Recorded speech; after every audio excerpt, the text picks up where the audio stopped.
that he has reservations on the entire bill, including the title. So when you agree with the president in his memorandum, there is no bill there to take back for assent. The matter ends there. All that the Speaker will do is convey a message to the president that the House agreed with you on this bill and there is nothing to bring to you to assent. Yes, Junet. Mr. Speaker, I think, yes. Mr. Speaker, I think this matter is settled by your last statement, that you need to write to the president to agree, to tell him that the House has agreed with his communication, because what members are asking for, Mr. Speaker, you know, when a bill goes through the third reading and it is taken for assent to the president, that bill is no longer ours. It is now with the president. Mm-hmm. Before the third reading, we have all the powers within Parliament here to either withdraw it or push it aside or whatever we want to do with it. The question that they are asking is, where is the graveyard? Where is the grave? Is it in Parliament or in the State House? The grave of this bill is in the State House, Mr. Speaker, the burial rights. So you communicate to him that we have agreed with him all the clauses he has deleted, and please take it and bury it there, and don't return it back again, Mr. Speaker. That's the communication. Yes, Majority Leader. Thank you, Honorable Speaker. Honorable Speaker, Junetta has put it very well, because not being a lawyer, he has done very well. He's put it in layman's terms. Yes. That indeed what we are conducting now is the service, the Rukia Mass. After the Mass this afternoon, the final interment will be in State House, and the Speaker will convey a message to His Excellency the President that the House has agreed with him. But I also hear what the Honorable Karoli Omondi is saying.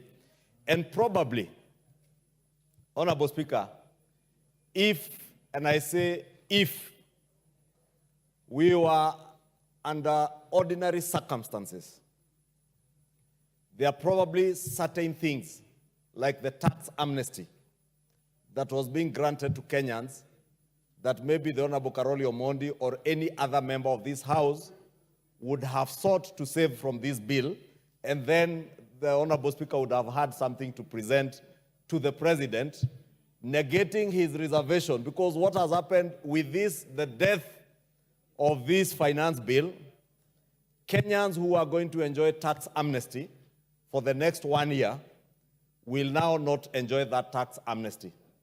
Kenyans, Honorable Speaker, who are also going to be exempted from e-teams, our small-scale business people and farmers who are going to enjoy exemption from e-teams, have now lost that opportunity with the death of this bill.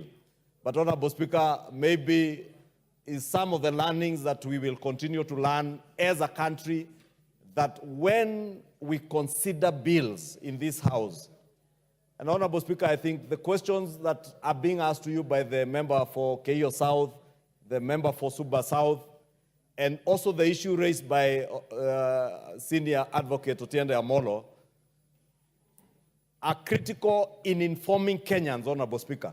Because you remember on the X space, Honorable Speaker, when the President declined to assent to this bill, on the X space, Honorable Speaker, Kenyans were being told, oh, forget about what is being done today. This bill will actually still become law at the lapse of 14 days. And it is good for Kenyans also, Honorable Speaker, and I'm saying this because to thank you for indulging those questions and even the issues raised by the Honorable Otiende Amolo through Honorable Mili, for Kenyans now to be informed that a bill can never become a law or an act of Parliament unless and until it is assented to by the President, or at the lapse of 14 days, if the President does not assent to it or send it but does not act, does not do anything. If this bill was sent to the President and he stayed with it for beyond 14 days from the time it is presented to him, then it became law. Honorable Speaker, these are some of the untruths and falsehoods that were being peddled out there, Honorable Speaker. And because, Honorable Speaker, as we said during the Kamukunji, in a way, just like the president considered that his government had failed Kenyans in terms of being able to communicate, even ourselves as a House, Honorable Speaker, and I said this in the Kamukunji and in our leadership meeting, we have also failed in communicating and letting Kenyans know what actually goes on in this House, Honorable Speaker. I remember many Kenyans at the end of the second reading believed that now that was fait accompli and the bill had come to an end.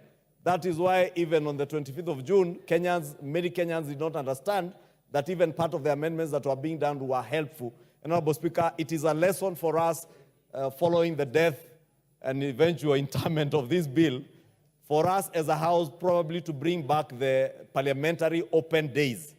Let us bring our young men and women in the country and sit in this House, in the public gallery, and get to understand what is the actual process of lawmaking, and when does a law become a law, and when is it that you can change things, when can't you change things?